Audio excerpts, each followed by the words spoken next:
Well, good evening, everyone. Can everyone hear me?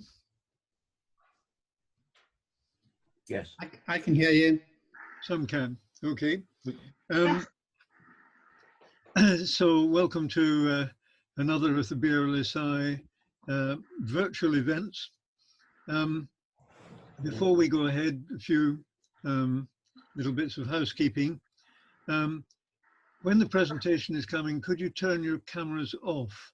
Because this helps with bandwidth. And also, could you be mute during the presentation?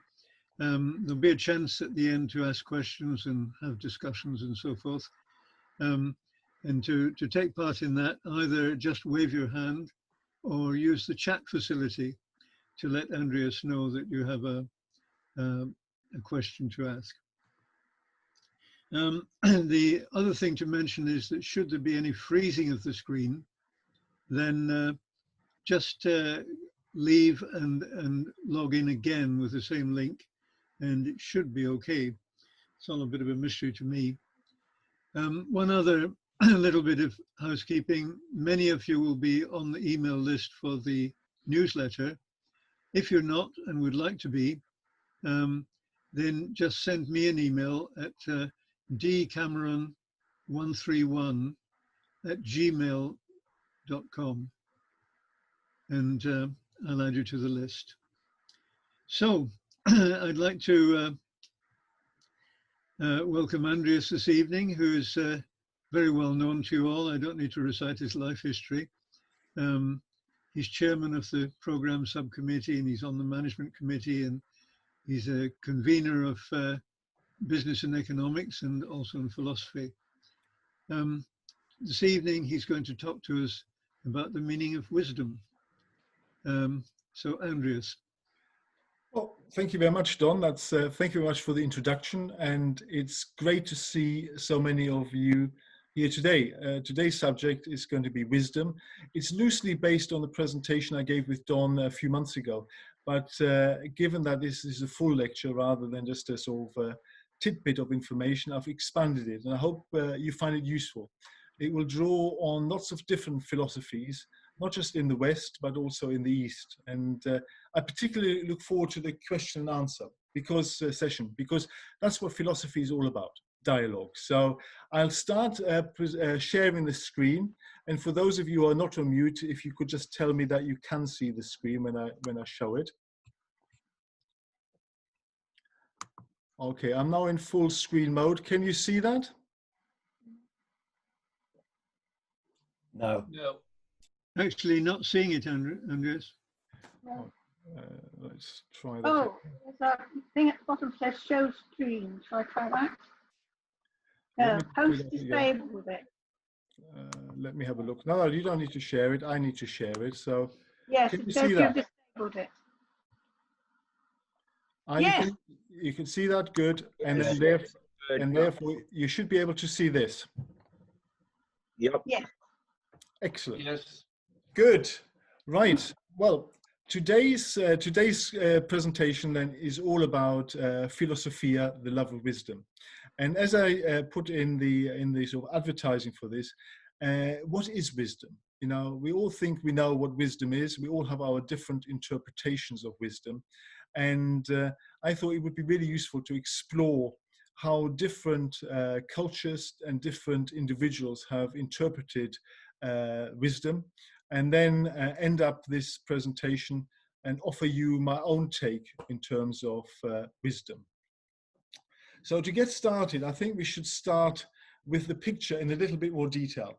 This is the School of Athens by Raphael, which he painted between 1509 and 1511. And it is the Apostolic Palace in the Vatican. So that's where it's situated. And clearly, it is good to see that the Vatican is not bereft in the need of wisdom, because this is the School of Athens. This is supposed to be wisdom personified in painting. Now, I want to dwell a few minutes just to quickly to draw on a couple of interesting characters here. Okay, right, you can see that sort of shape there that has just arrived on the presentation. That is on the right-hand side is Socrates, and he's in conversation with someone who looks quite frightened. Obviously, this is the Socratic dialogue. This is Socrates quizzing somebody about meanings, such as the meaning of wisdom and what is wisdom, these concepts that he's always exploring in the Agora in Athens. So that is the grandfather of Western philosophy, let's call him. The next and the central figures in the painting are Plato and Aristotle. Plato is on the left, the older gentleman, pointing towards the heavens, and Aristotle is the younger gentleman pointing to the floor. And I think that's very symbolic, because Plato is known as the father of the theory of forms and ideas, and believes that the ideal forms, the idea of a horse exists independent of any particular horse, whereas Aristotle is exactly the opposite. Aristotle wants to form his philosophy on terra firma in the particular, by actually experiencing the world around us. And it's no surprise that Raphael put these two as the central figures of the dichotomy that will ensue for philosophy over the next 2,000 years. But there's lots of other interesting characters in terms of who have a different interpretation of wisdom. There we have Diogenes of Sinope, the cynic. The cynic is the term cynic is actually comes from the Greek word for dog. And the reason why the cynics were called dogs is because they were not conforming with any of the Athenian social structure. Here he is actually clad in a loose toga by the looks of it, but in general, Diogenes is famous for being naked and living in a barrel. And the story is that his wisdom is all about just living with nature and shunning social convention.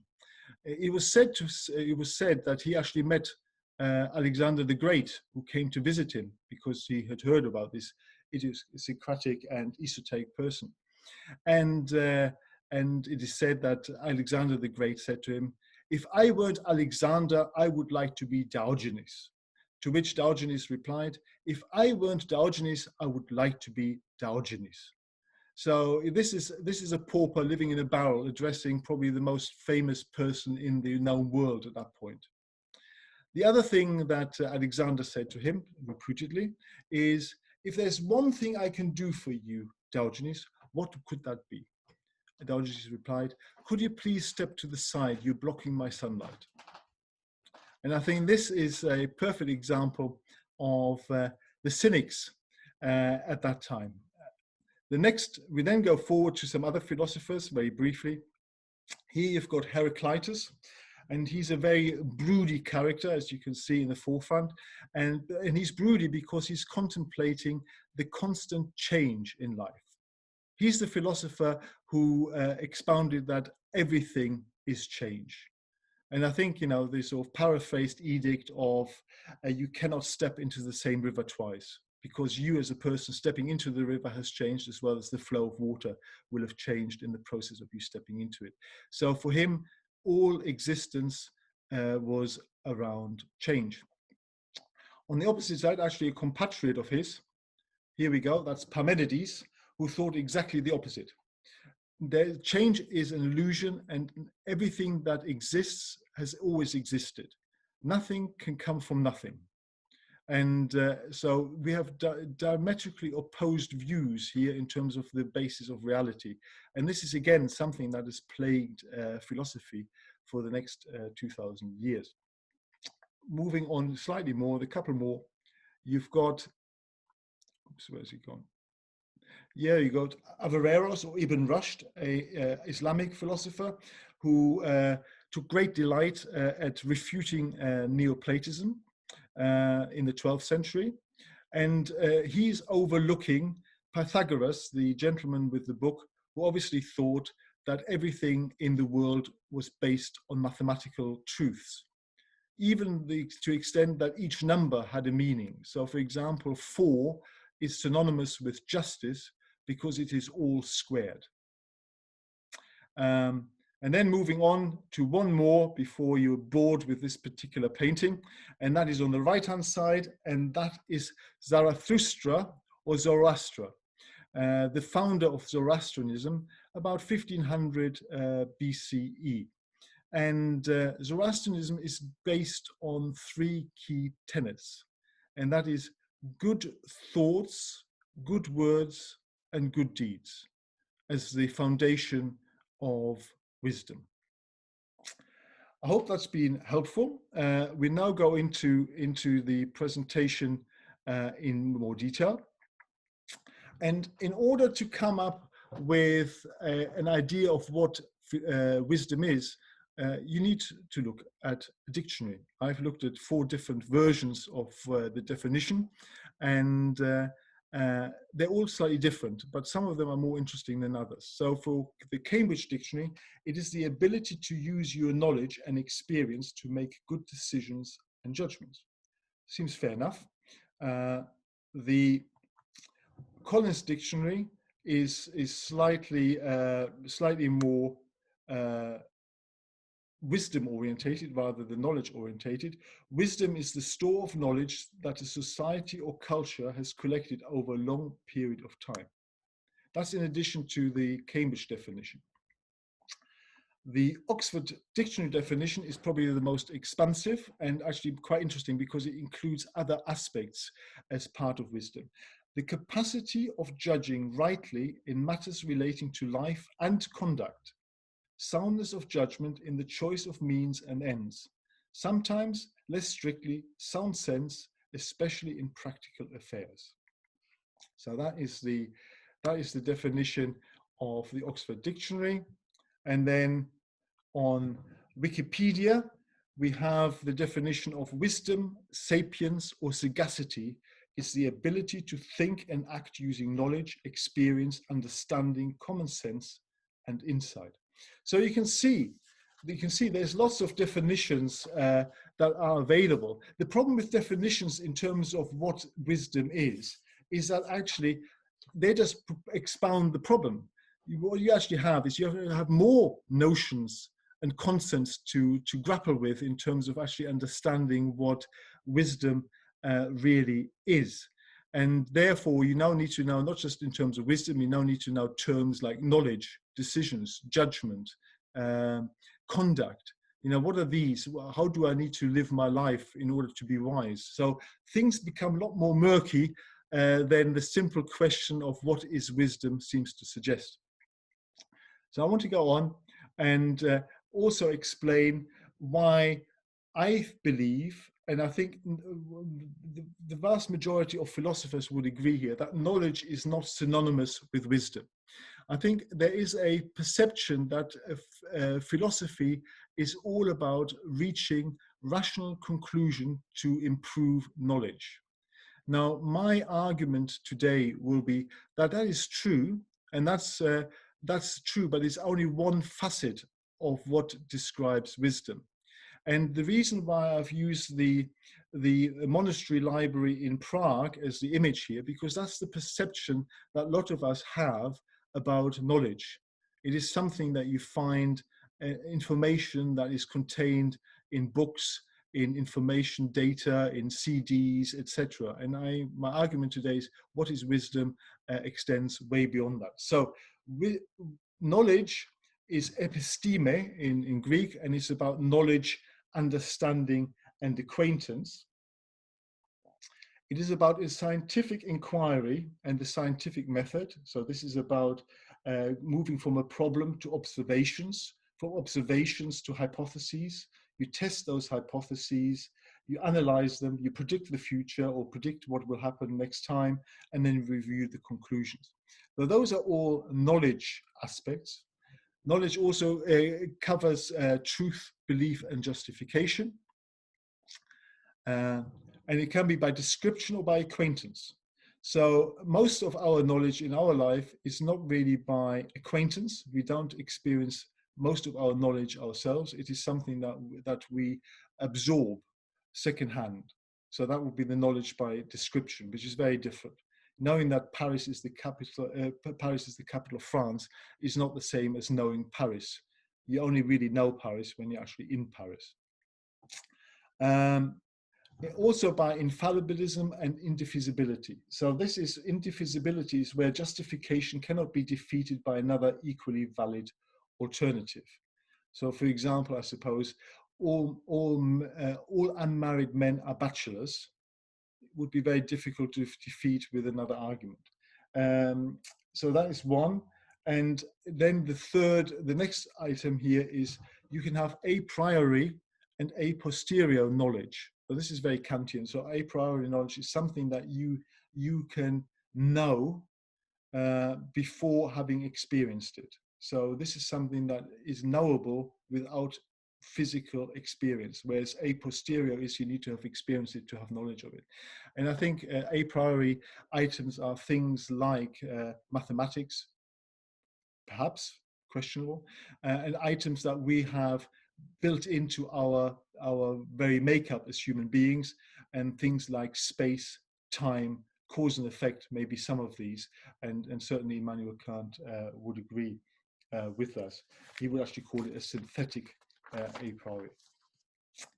Okay, so knowledge itself is not something that just happens in the Western world.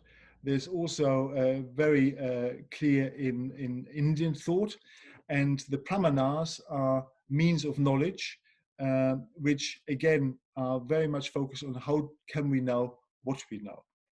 These cover the, and again, I apologize for the pronunciation here, the pratyaksa, which is perception, anumana, which is inference, upamana, which is comparison and analogy. These are all ways of arriving at knowledge. Arthapati, which is postulation, derivation from circumstances. And this is my favorite, anupalabdi, which is non-perception, the negative or cognitive proof, which is actually non-perception or non-existence even of. So this is about how can we have knowledge of nothing, which again is slightly different to the Western perception of knowledge. However, you can see from the pramanas that actually it is not too dissimilar from the scientific method that we explored in the previous slide. And then there's also sabda, which is word testimony of past or present or reliant experts. So, you know, I think the pragmatists in the Western world would have called it a assertable warrant. Okay, I also want to share with you a little bit about Chinese epistemology because I think that's important. I won't dwell on it a lot because, as I said earlier, knowledge is only one facet of wisdom. It is only one part of what I would call the wisdom process. So I will share that with you very quickly, and then we move on to actually what wisdom is. So the difference in Chinese epistemology is includes moral content and social practice rather than just knowledge by fact or by acquaintance. It also places lots of emphasis on education and learning.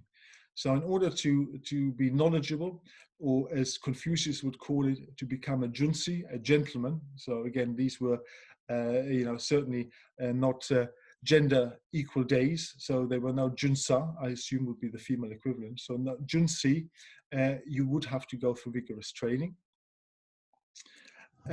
Perfecting, attuning and polishing is another key quality in terms of knowledge. This is about actually trying to become the best you can. So this is repeated polishing of your own skill set. Relations with nature, this is Taoism. You know, actually living in accordance with nature is, and knowing what nature is about is important. And the cosmic and mental relations represent the basic precondition of human perception and comprehension. So it is our genetic inheritance that forms the basis of how we can know things about the world. Right, now this is now important in terms of actually getting to wisdom beyond knowledge. So far we've really focused on knowledge. Now I want to sort of move forward to actually looking at philosophy, which is the love of wisdom, from philia and sophia. But what does that actually mean? I think that's what we're trying to get to the bottom of in the next half an hour. Now, it starts off with an even more difficult question. So before we get clear on what is wisdom, we need to explore what love is. So that is one of the two breakdown of the word philosophy. One is philia, but love comes in different guises in ancient Greece, in the ancient world, I should say, actually. One is, you have, of course, got eros, which is romantic love, followed by storge, which is familial love, so the love you show to your immediate family, your children, your parents, your siblings, and the wider environment. You then have pragma, which is an enduring love. So this is beyond pure emotion to actually an understanding of each other. I suppose, not surprisingly, this is where pragmatism comes from, actually an understanding of each other rather than just a romantic inclination. You then have philia, which is friendship love. And I will come to that in a second, because friendship in the Western world is all very good. We have friends. I have a friend I go drinking with. I have a friend I go to lectures with. I have a friend that I love in a romantic way.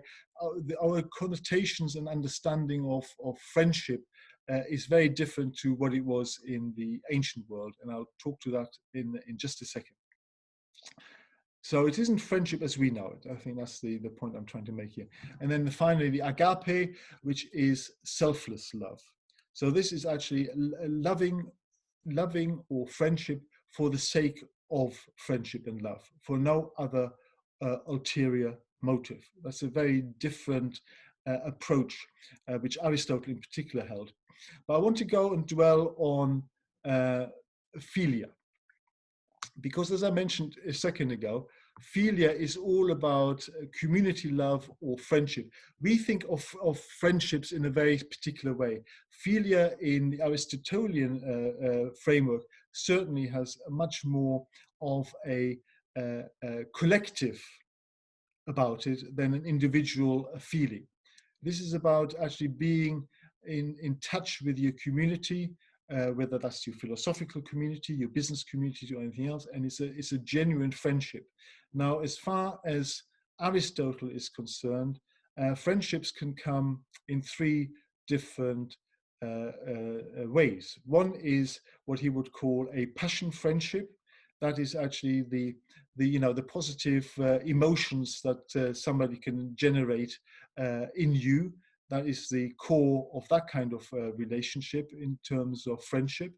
Then there is the utility friendship, which is all about the benefits that can accrue from one person to the other. So, for example, pragma would probably be a utility friendship as far as Aristotle is concerned, because it's the benefits that conveys to both parties or all parties in that particular friendship or relationship.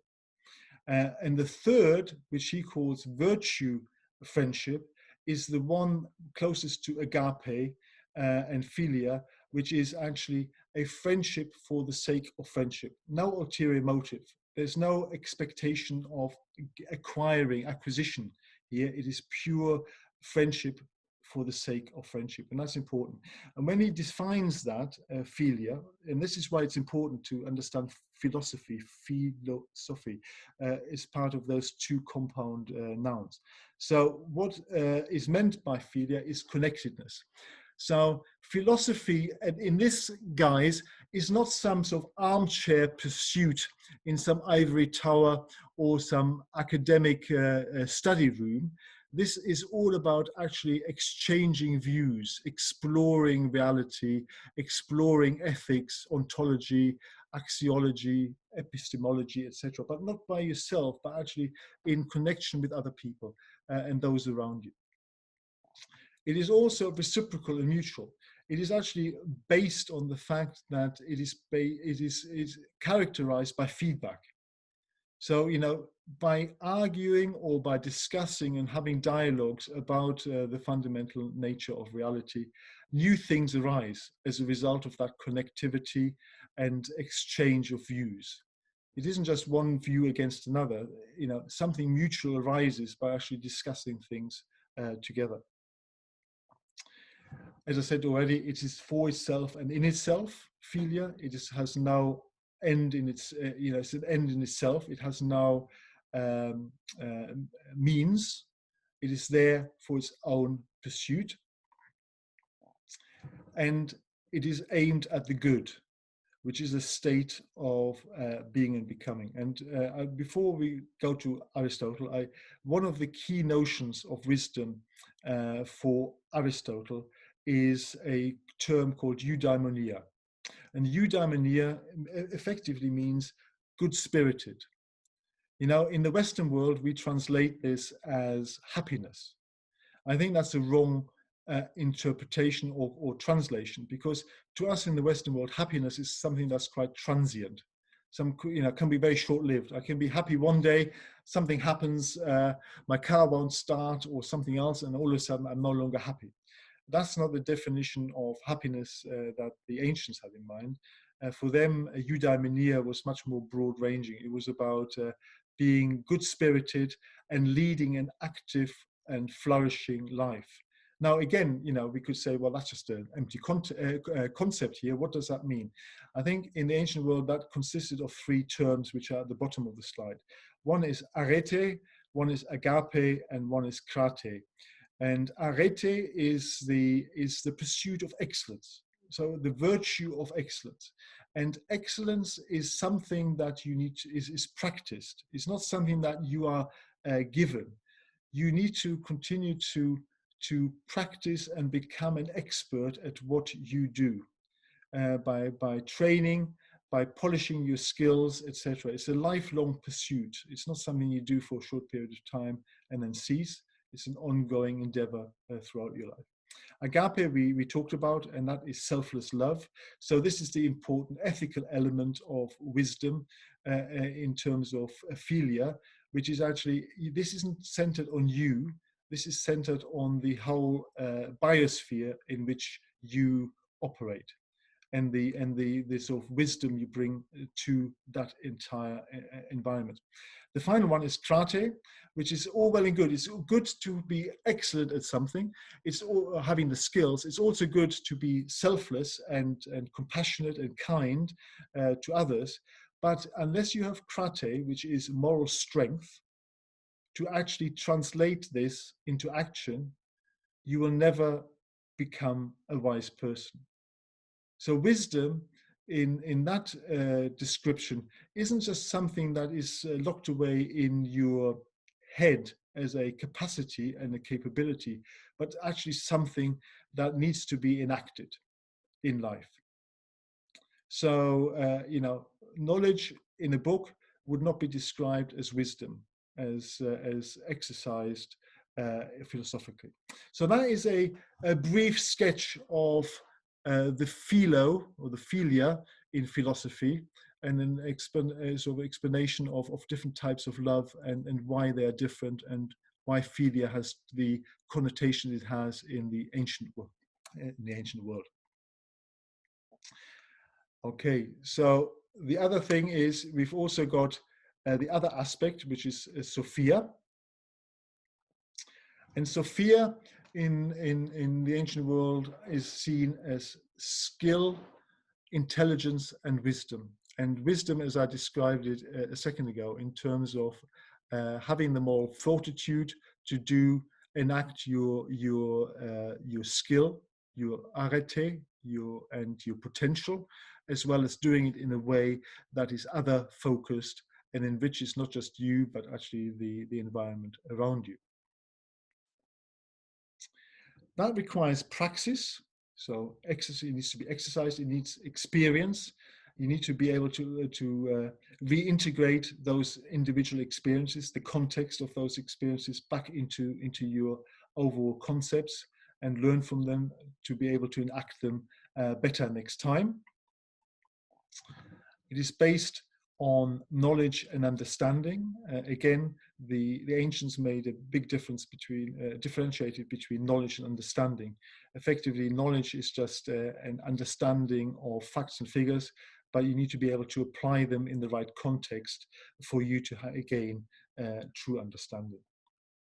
It's also based on insight and judgment in terms of actually understanding how the concept of wisdom needs to be applied in a particular situation, given that the particular situation or the context will have various nuances to them. I just need to let somebody who wants to join the meeting, let them in. So I've just done that, so I can carry on with the presentation now.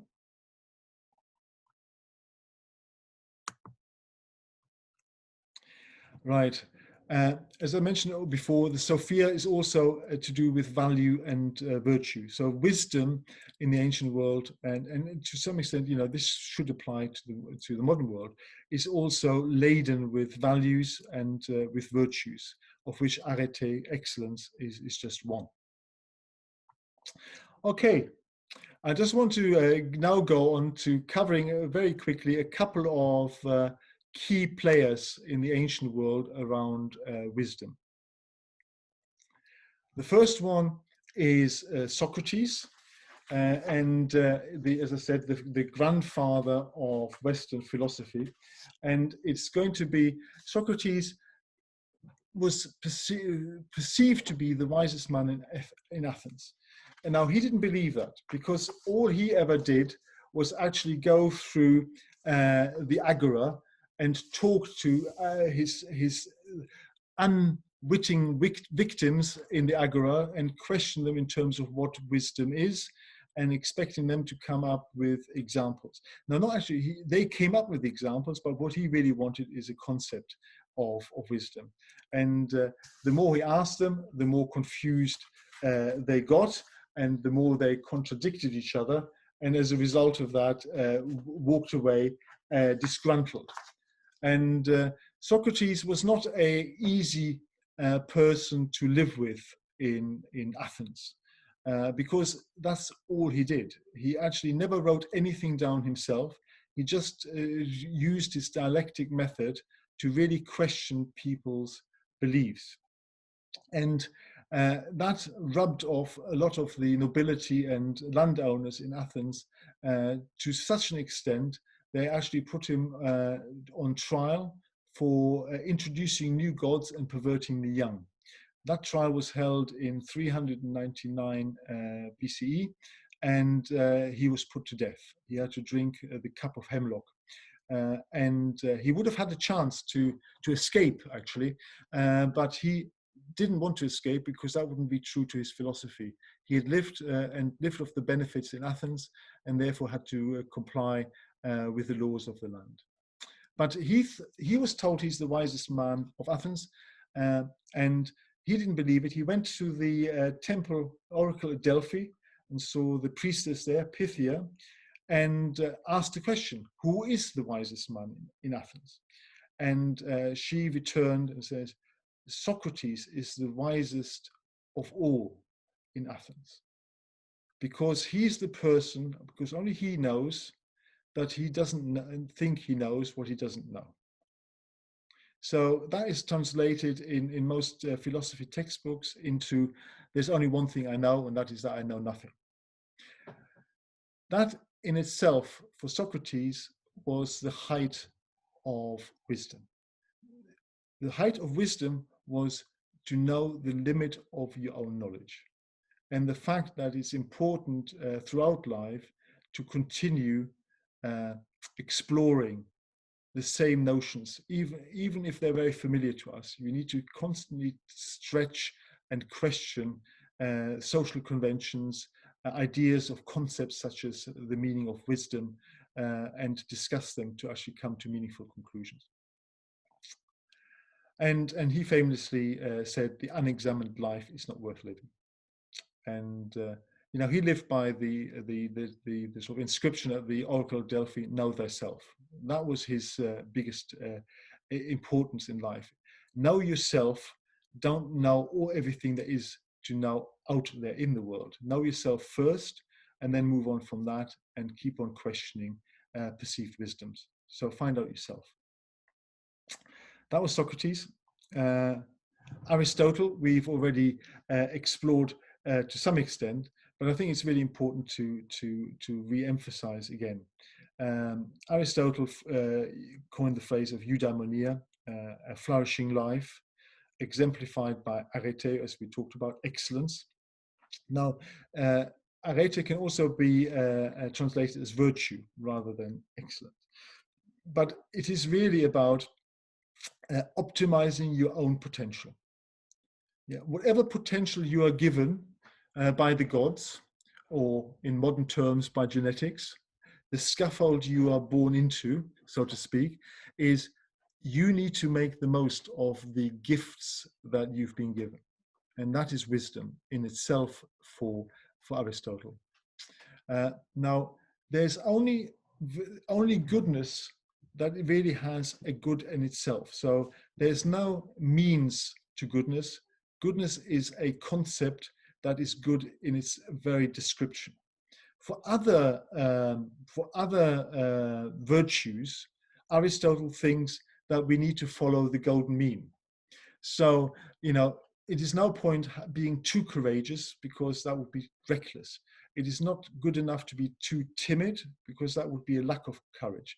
So for most of the virtues which have extremes on either side, he believes that we should always act in accordance with the golden mean in order to be a truly wise individual. And that is, he draws a distinction, which we come on to in a second, between practical wisdom and Sophia, which is pure wisdom. Okay, so we now go forward into the 18th century, and Don and I have our own favorite philosophers, and Don's favorite philosopher is David Hume, the 18th century Scottish philosopher. Obviously, Don is Scottish himself, and I have the German philosopher Immanuel Kant as my personal favorite philosopher. Now, I keep on telling Don that actually Kant's forebears actually came from Scotland to make him like him a little bit more. I don't think I've succeeded so far, but there we are. I think Kant is also very important in terms of wisdom, and wisdom for the following reasons. Now, Immanuel Kant led an interesting life. He never left his native Königsberg. He probably never strayed further from his home than 20 miles, probably to the seaside. Yet he's one of the sort of greats of Enlightenment philosophy. And the key things in terms of wisdom that Immanuel Kant has bestowed onto us, one is the categorical imperative. Now, that has got three formulations. So for him, wisdom means that we should only act according to that maxim, whereby one can at the same time wish it to become a universal law. So don't do something that you wouldn't be able to say should become universally applicable, is the nature formulation. The second one, the humanity formulation, again, it talks about ends in themselves, which we discussed with Aristotle. The humanity formulation is always treat humanity as an end in itself, rather than merely a means to some other end. So, I mean, this would be in today's terms would be, if we go shopping, obviously we're using the shopping assistant as a means to an end, because we want to get our shopping scanned and paid for. But Kant would remind us that actually a wise person would still see the real person behind the cashier, and actually have a meaningful interaction with them, rather than just treat them as a means to an end. And then finally, there's the autonomy formulation, which is the will of every rational being as a universally legislating will, whilst at the same time recognizing the autonomy of others.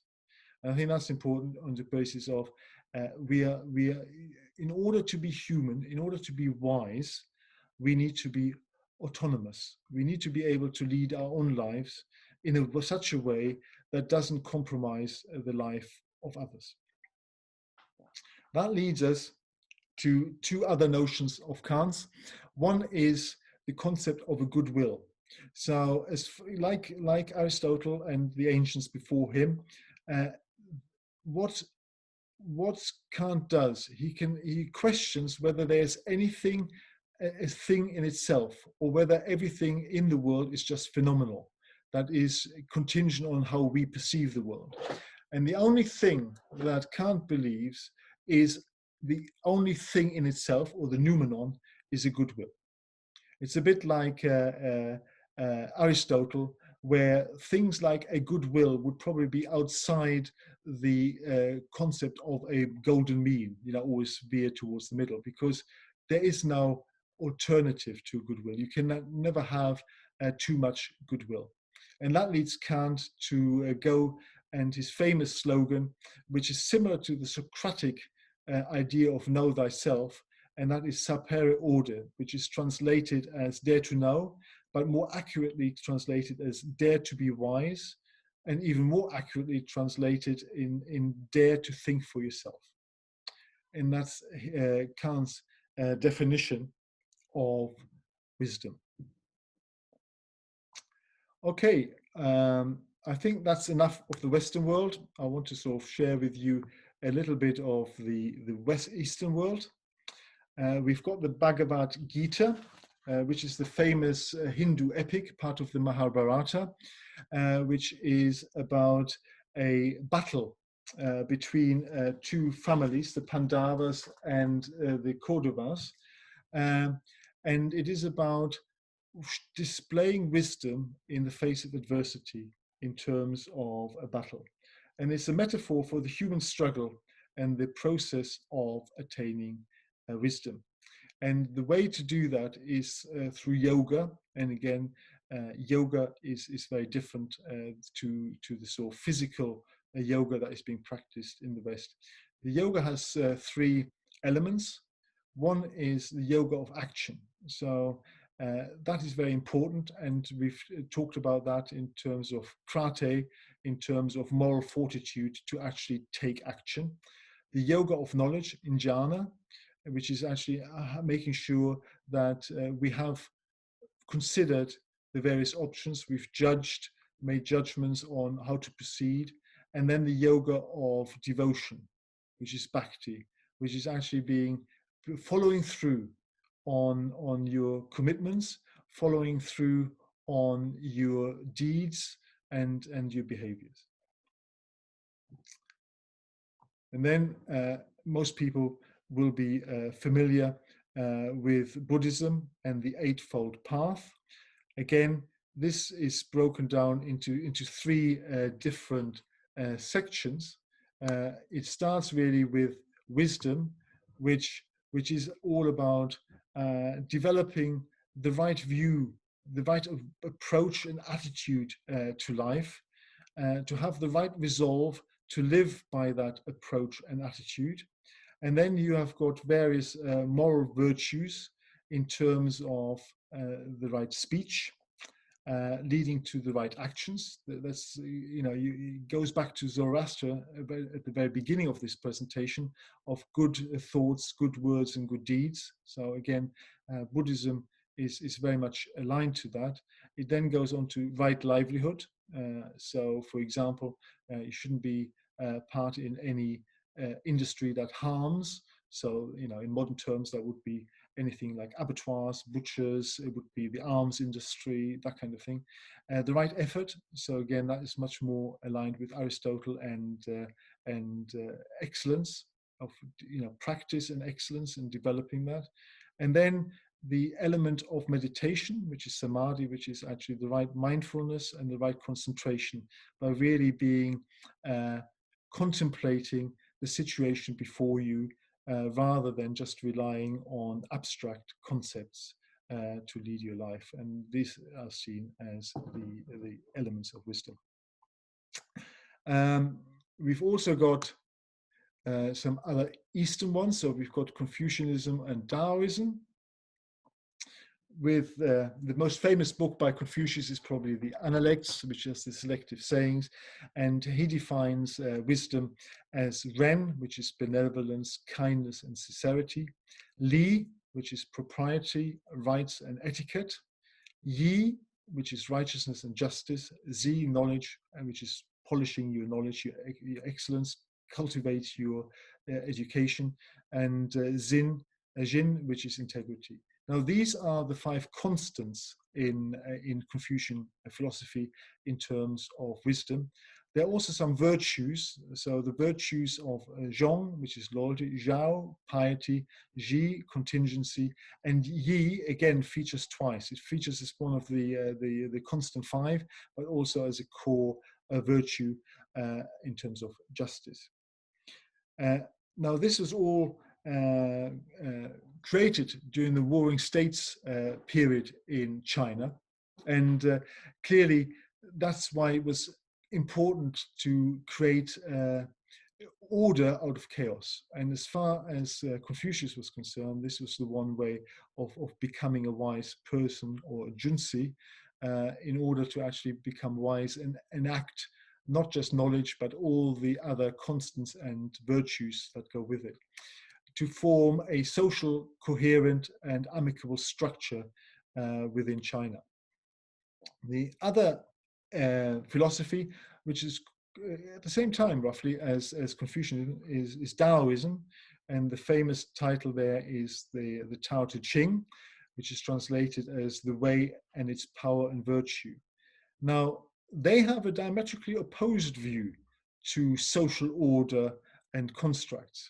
Lao Tzu, who was the founder of Taoism, was actually left his Chinese state because of the unrest, and was stopped at the border by a border guard and asked to write down his wisdom before he was on his way. And that led to the text, the Tao Te Ching, which I think is something like 26,000 Chinese characters. So all written in one night. Obviously that's mythical, and probably in modern scholars will probably argue that this is actually a compilation of different people, but compiled into one document. But the jury is still out. But rather than social order, the Tao Te Ching advocates simplicity and spontaneity, Ziran, and living in line with nature. And one of the key signs of wisdom is Wu Wei. It's a key concept in Taoism, which is acting without acting, or acting without effort. So, you know, the idea is that sometimes not interjecting into an argument is the wisest thing to do, because it helps to resolve it.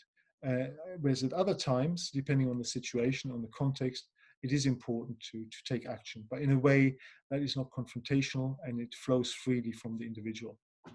And the principle is that in Taoism, that everything, pure energy, qi, gives rise to the two, hence the yin and yang motifs on the left-hand side, and everything originates from and returns to the eternal, i.e. the qi, the pure energy. And nature is constantly in a process of being and becoming. Whereas clearly in ancient Greece, when we looked at Heraclitus, he is all about change and therefore becoming. And Parmenides was all about being, you know, in terms of existence, not non-existence. There was no change. And in Chinese mythology and in philosophy, like the Tao Te Ching, the whole thing isn't seen as a state, but more as an ongoing process.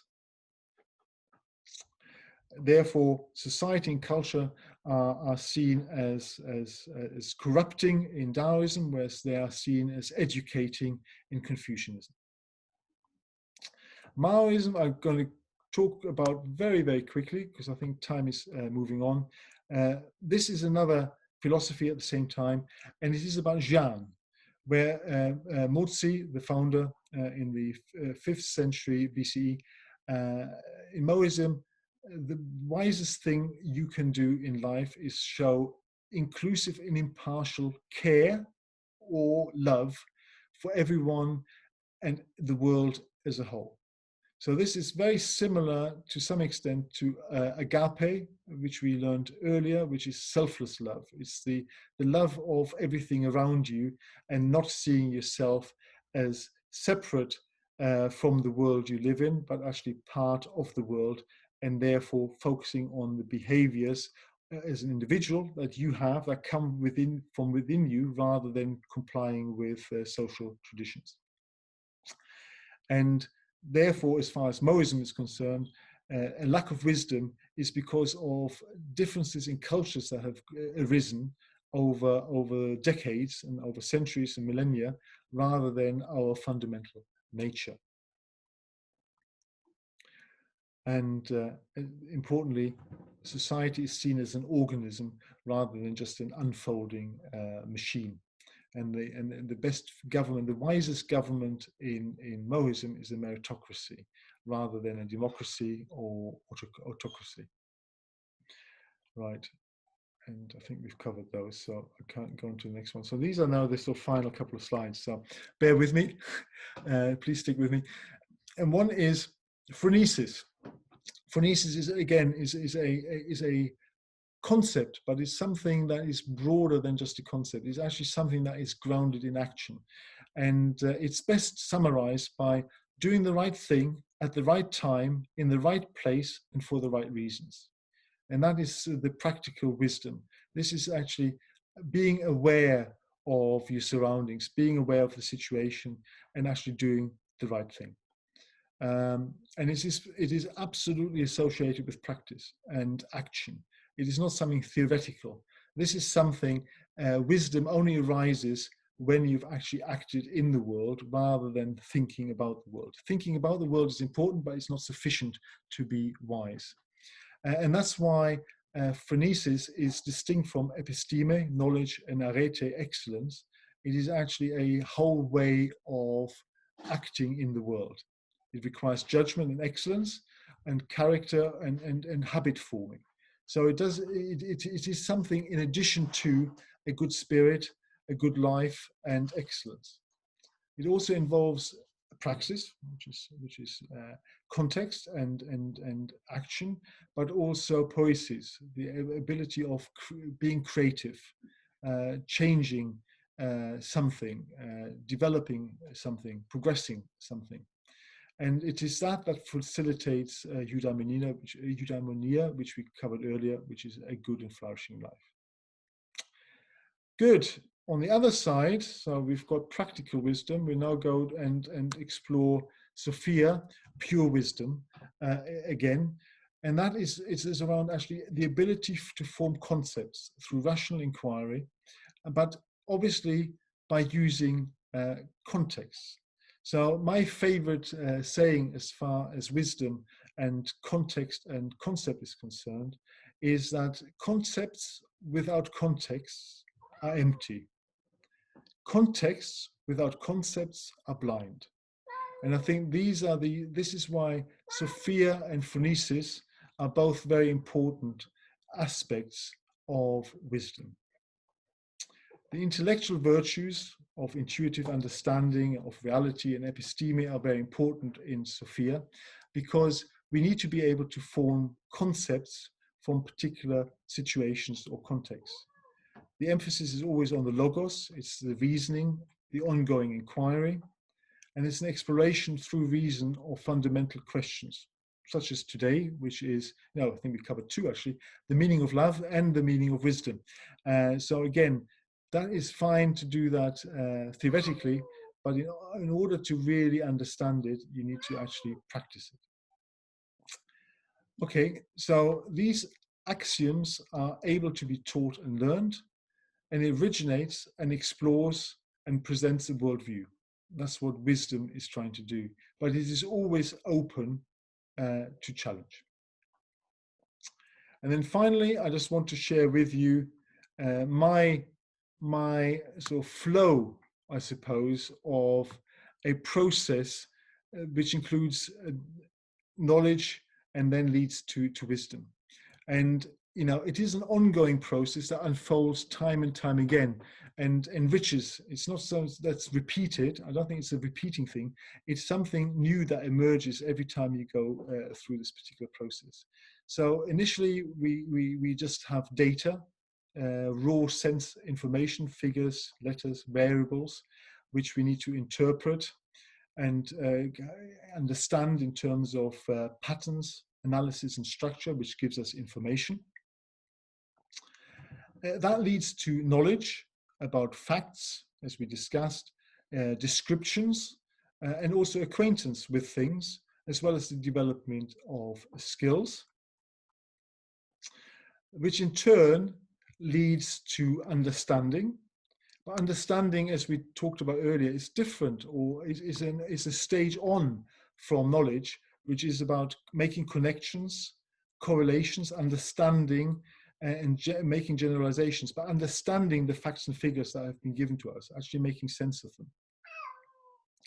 Which then leads, as we mentioned, to phronesis. And the important bit about phronesis is that actually it is an application of understanding in the right context, with the right kind of attitude, and with the right kind of practice in the background, which then leads ultimately to philosophia, which is the idea, the understanding, and the incorporation and interpretation of the particular into overall concepts, which can then be developed and used again in future individual situations and contexts. So this is about concepts, reasoning, and nous.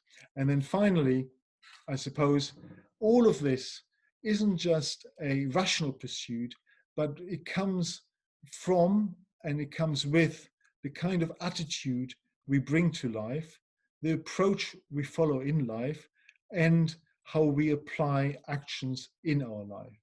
And I just want to finish now with just my own definition of what is wisdom, and that is at the bottom of the slide, and that is the right application of concepts in the right contexts with the right virtues to do the right thing at the right time in the right place for the right reasons. Thank you very much for listening, and I hope I look forward to the Q&A session that follows now. Well, thank you very much, Andreas. That was certainly quite something to absorb. So I think we need to open the Q&A session. This can be done in one of two ways: either hold up your hand if you'd like to ask a question, or alternatively, use the chat facility. Remember, of course, if you're asking a question, to switch off your mute button.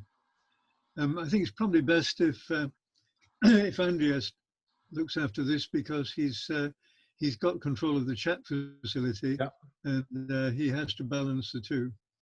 Yeah, I mean, so far I can see that the chat room has been very quiet so far. So feel free to use the chat facility at the bottom of your Zoom screen. You can say chat, and then you can send questions to me that way. Alternatively, obviously, please fire away any questions, because clearly, as I said as part of the presentation, you know, philosophy is all about engagement. It's all about dialogue. So please. Can I ask one question or make one comment? I have to say that my admiration for Hume has got nothing to do with his nationality. It's because I think he's right. Yes. But that said, one of the things that Hume did illustrate was that there's a big difference between knowledge on the one side and values on the other. And I think we've probably been more heavily on knowledge this evening. What would you say? Well, I think yes. I mean, we didn't go into, well, virtues were covered to some extent. So knowledge is important, but I think the importance about knowledge is not necessarily what you know, but equally what you know about yourself. So I think we see knowledge as something that's external. And I think the important thing that even the ancient Greeks seem to suggest is that actually you need to start with actually understanding who you are, not just in terms of, you know, how you're made up and you know, your genetics, etc., but actually who you are. You know, what is your attitude to life? What is your approach to life? How do you deal with things? How do you come across in dialogues? Why do people react the way they do when you ask them questions or interface with them? It's an internal knowledge, which is the sort of necessary condition for you to become a wise person by acquiring external knowledge. So the two are entwined. Knowledge and virtue are not sort of separate things. It's part of the same process, I suppose, Don, would be my response. Okay. Anybody else? There must be more questions on what is wisdom, surely. I have a request. Please, can you send me your final summing up? I thought it was wonderful. Oh, it's very kind. Yes. Of course, Lucy. Yes, no Yeah. problem at all. Thank you very much. I want it. Thank you. Yeah, do we not get the whole, you're recording everything. Will you send us the recording afterwards? Well, the recording, so this is the way this is going to work. Given that you've paid good money to hear me witter on about wisdom today, I think it would be grossly unfair for us to then publish the whole thing to the world very soon. So what we're going to do is this video recording will be available in a month's time on the YouTube channel for people to see. But if I can take the details of the people on this call, which I think I have from Eventbrite, then I can certainly send you the presentation that I've done over the next couple of days or so, if that's helpful. Yeah, Zoom automatically makes a copy on the cloud, and you'll get it in about an hour. So you could, if you wished, or you could send it to us. Yeah. Yes, but I think what we do is we probably sort of try to polish it a little bit, you know. Yeah, of course. Of course. Good. Thank you, Brian. The ancients obviously thought a lot about wisdom. Would you say that today, in today's world, our politicians and our leaders do not pay anything like the same respect or attention to the idea of wisdom? Well, I think the pace of life is probably very different, and also the makeup of life then was very different. I would assume that the slaves and the workers, even in ancient Greece, probably didn't have much time to contemplate, as they say, their navel on wisdom or any other things to the same extent. That seems to be the prerogative of the landed gentry and the land-owning classes in Athens, for example, who were the only ones who could be sort of part of the sort of Senate type of thing. So they had more time. Now in today's world, I think the volume of information, that last slide I showed about, from data to information, etc. I think there's so much information hitting everybody on a minute by minute basis that people don't have time to even get to knowledge, never mind wisdom, because the people feel the need to react to everything that is being thrown their way. And politicians in particular, for example, have to react to situations all the time. The question is whether they always contemplate and take time out to actually go through the process from knowledge to understanding to Phronesis and Sophia, and really incorporate what they've learned in this particular situation and then apply it as an extra bit of wisdom in the next. I wouldn't like to say. I doubt it. Can I be very abstruse? When you said contemplate your navel, it's actually called omphaloskepsis. Yes. And it's a wonderful word. I love words. I just love them so much. I'm just going to send everyone the definition of it. Yeah. And the fact it comes from the Greek, isn't that wonderful? It is. And I think the interesting thing is the sort of the way things have changed. It's really important. I think Gadamer was the philosopher who says, we always need to have a conversation with the past rather than just interpret the past, because the way people use words then, simple words like friendship in ancient Greece meant different things. It wasn't, just going out with somebody and, going shopping with somebody or going for a drink with somebody. Friendships were a different type of thing altogether, especially when applied to philosophy. And it's a communal thing. And that's why it's important to go back to the root meanings, the etymology, to really understand what the concept of philosophy is based on.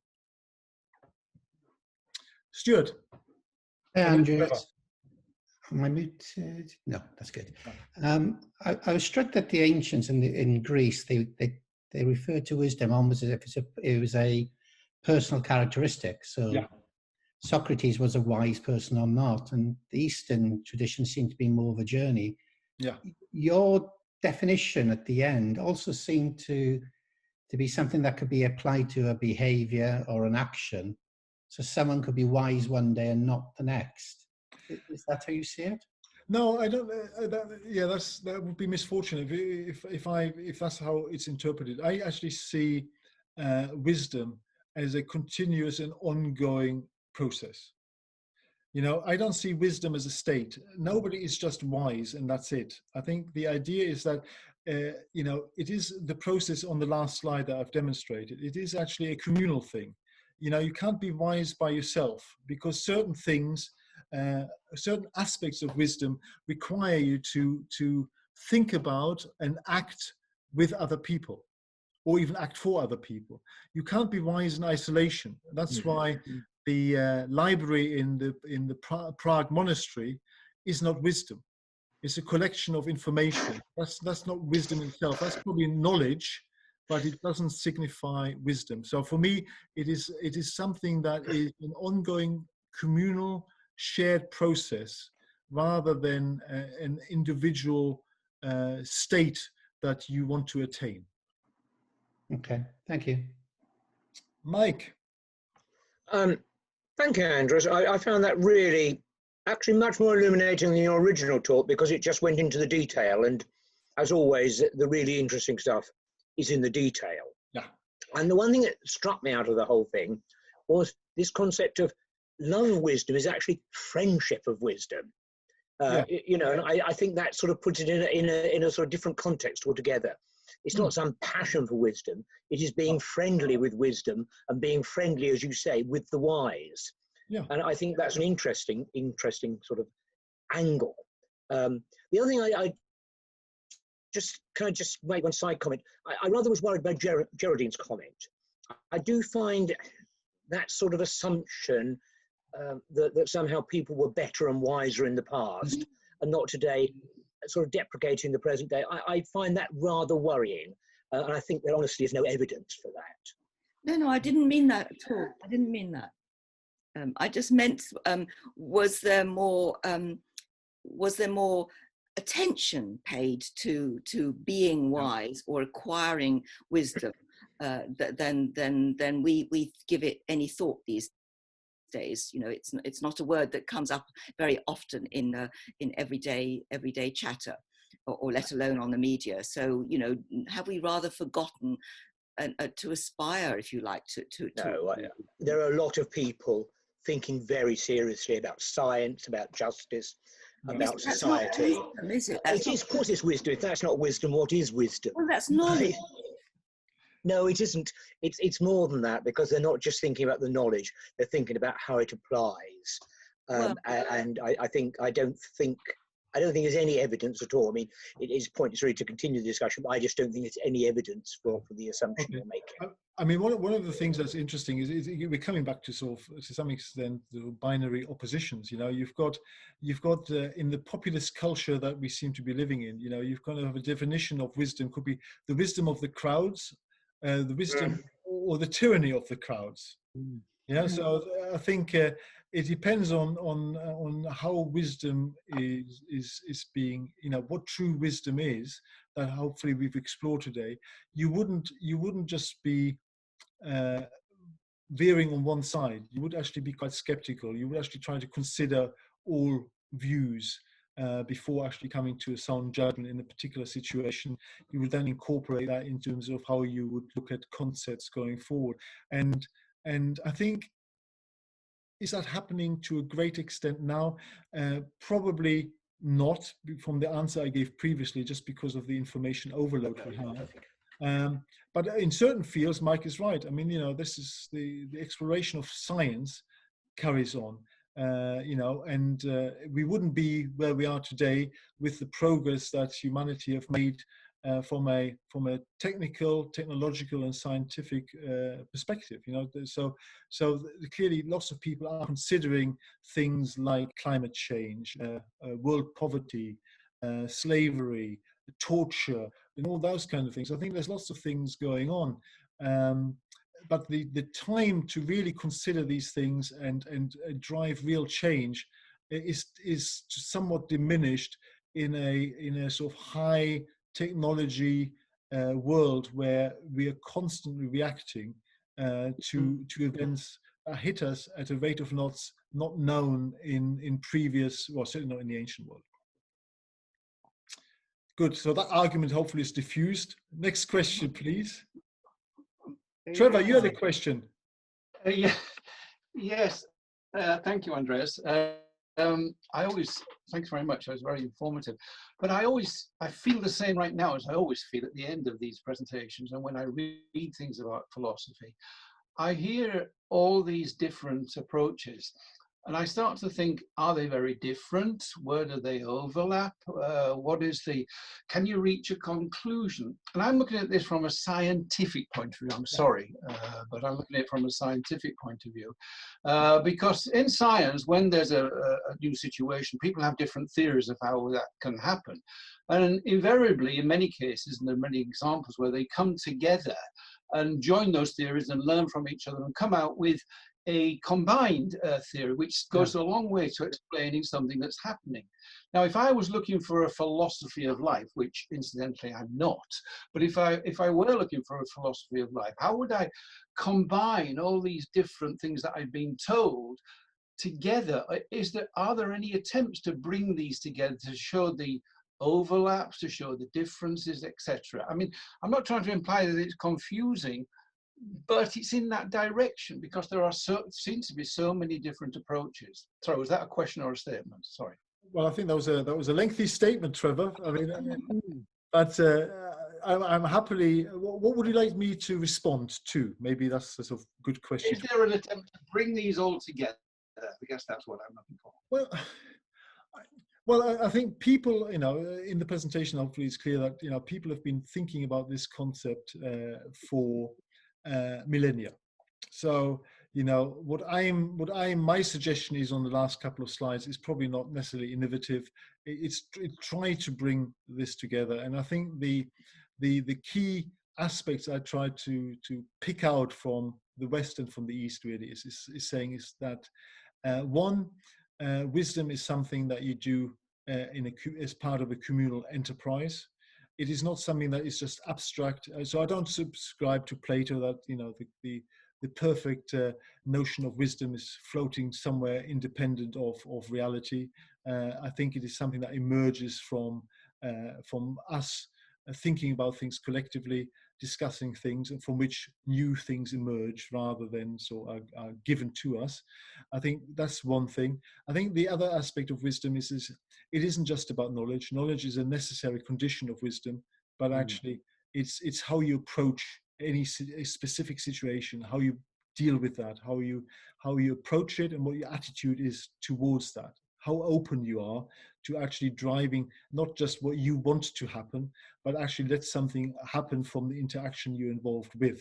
I suppose we all come with our prejudices. So when we're in any situation, I had a joke with Don about Hume. I have a view of Hume which is pre-wired into me before I talk to Don. Now, the question is, how open am I to being enlightened by Don about what Hume really was like? And the answer is, yes, I am. I'm really interested in Hume. I think he was a great philosopher. But I could easily come with an attitude saying, well, Kant was right and Hume was wrong, and that is it. And I just want to tell everybody why that is the case. I don't think that's philosophy. Some people think that actually proving somebody wrong and yourself right is a sign of wisdom. I think that's the opposite of wisdom. I think that is exactly where you don't, because even if you're right, you're only provisionally right. Yeah, you're only provisionally as far as the argument has gone. And even Socrates in ancient Greece would have had absolute kittens, because he would have regarded all this kind of sophistry, these people who try to sell philosophy on the basis of making people win with the best arguments, even if the basis of the argument was rather shaky. So he would have thrown those out as well. And likewise me, I certainly wouldn't subscribe to that.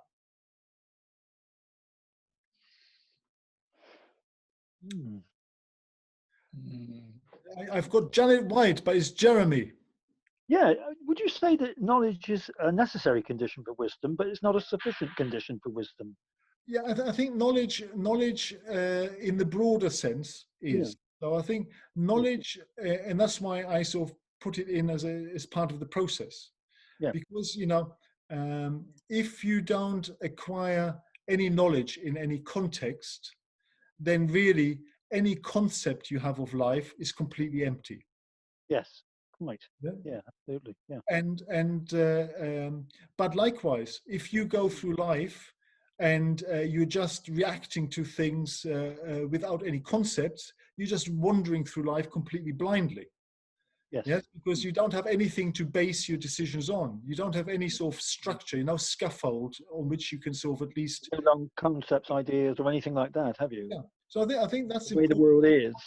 But knowledge isn't just about facts and figures. No. It's also about acquaintance. So actually experiencing yourself, actually going out and really questioning whether something is knowledge. And likewise, it starts really, and I agree with the Oracle at Delphi here. It starts from within. Yeah. Because you need to, you know, it's important part of knowledge is to understand why knowing yourself, in fact, and being acquainted with yourself. And you'd have to then engage in a reflexive process here, wouldn't you? Yeah. About yourself. Yeah, but that generates a form of knowledge. Yes, it does. But I think it's quite fundamental because it goes back to lots of philosophical questions. So, you know, about the universal versus the particular and those kind of things. Sure. Yeah.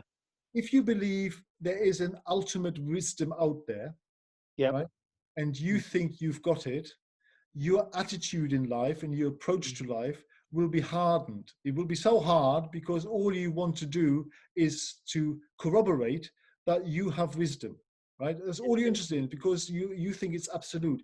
Whereas if you think wisdom is actually not a state, but actually an ongoing process that unfolds through interactions with others in different situations, you're applying things differently, then that's a very different attitude. You actually come to the situation with a very different approach. You come on with openness, you're willing to learn, you're willing to understand other people's arguments, other people's dialogues, you listen, you want to actually actively learn because you see it as part of an unfolding process rather than, you know, the usual I'm right, you're wrong type of binary opposition.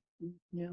And could wisdom be fairly incidental in that process? So we just happen to hit upon somebody who's wise or some wisdom which we... Yeah, I think that's an interesting question, Jeremy. Is it incidental? I would probably say it's an outcome. Yes, you can't plan for it, but it is an outcome. Yeah, it's an outcome, but it's not incidental. I think it's a core process of moving, you know, back to the next context, etc. I think it's fundamental in that respect, but it is not universal. It's not a state. It's something that is a necessary step, but it's an outcome. It's a resolution you have, which you then go into the next particular situation or particular context with a slightly adjusted view, and that might actually drive things forward. And I think that's why, you know, I'm originally from Germany, and statute law, which is just written down and is applied to the letter, is not quite as flexible as the law in this country, which is done, you know, by different contexts, and the law develops, which is actually a more poetic way of developing justice. Your last definition, if I just finish on the point, it seemed to me you were giving a kind of a definition of a universal structure of wisdom, which pulled, and I wondered whether, following Kant's ideas about structure of knowledge, would you suggest that that wisdom has a kind of structure to it, given the way you defined it? Yeah, I think this is the interesting thing again. It's like Parmenides and Heraclitus. You know, Heraclitus was all about becoming and all about change. Parmenides didn't have any of it. It's all about constancy and no change whatsoever. Everything that is, and everything that isn't. And that's it. And I think these are the sort of typical examples of binary oppositions. And my response would be, in terms of wisdom, it's both. It's both. Yeah. It's both a state and it's a process, but it's intermingled. So, you know, as you move in the process that I described, you reach to Sophia. That gives you a new concept, right? That concept needs to, in order to have any life, needs to be then applied again. Yes. Now the process continues, and something has changed as you go through the process. It's not like a machine where it's just like a sausage machine where you turn out the same stuff every time. It's something that is dynamic and progressive. You know, it changes things as you go from experience, context, then to concept, back to context. So it's an ongoing journey. It's both a state. Yeah, no, I agree with that. Yeah. Okay. Yeah, thank you. Nobody else? Well, if nobody else has got any questions, well, I hope you found it useful. I will try and send out the presentation to those people on the call. I just need to look at the Eventbrite list. More than happy to do that. And I would also like to plug the next talk, if I don't mind, and that is, I'm not sure whether any of you have seen it yet. I've run a mini series on another little topic called the meaning of existence. Resistance, yeah. Yeah, and that's been a 5-part series. So I've done 4 of them to video, and that's more a summary of philosophical thinking. So the 4, and you can find them on the YouTube channel, actually, the BRLSI. You need to go to virtual BRLSI YouTube channel. So it's the virtual BRLSI YouTube channel. You will find those 4 episodes there. So again, just because people are scribbling, you need to go to the virtual BRLSI YouTube channel. That's what you need to put into Google, and you'll probably find it. Now, the four episodes had basically, it started off with meaning of existence from ritual to religion. That was the first one, how we moved from ritual to formalized religion. Then the second part was from revelation to philosophy. That was part 2, and that covers a lot of the ancients that we've talked about today. Part 3 was the wisdom of the East. So it goes into India and China and talks about their perception of the meaning of existence. And the 4th one was from the Renaissance to modern philosophy. But this is really, these were all summaries of philosophy in the East and the West. Now the next one will be a live one on the 4th of August at 7:30. This is the final one. And this is all about my own philosophy. So this is about taking the whole thing in terms of the meaning of existence, in terms of my interpretation of that.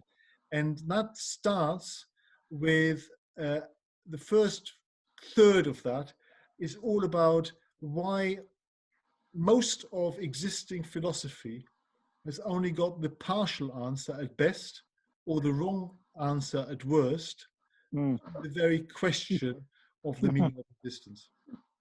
Quite. So quite provocative. I'm taking on 3,500 years of philosophy head on. So it should be quite entertaining. I'm really looking forward to a lengthy Q&A session next time, and I hope you will be able to join me on the 4th of August. Well, I certainly look forward to that, Andreas. Looking forward to it. Yeah. You're in my diary. Oh, brilliant! Thank you for giving us. Thank you for giving us an excellent presentation this evening. Yeah. Yes. Brilliant. It's been a pleasure. It's been an absolute pleasure. I just want to leave you. Thank you, Andreas. It's fantastic. Yeah. If we were in the Elwyn room, I'd be inviting everyone to give a round of applause at this moment. It's okay. Don't worry. Thank you very much. Actually, my partner, Sally, has been listening to this lecture, and she's just given me a post-it note. So this is the post-it note, and I shall read it out to you. Yeah. You can be kind and unwise, but you can't be wise and unkind. Oh, lovely. Yeah. Very good. Mm. There you go. Yes, yes, Much better description than Lovely. yes, absolutely. Lovely. okay. Very dubious, I think, considering the way some philosophers behaved. Very dubious indeed. I see you all next time. Be safe, On the 4th healthy, and I shall see you on the 4th. Okay. Yeah. Bye. Cheers then. Bye. Bye. Oh, that's good.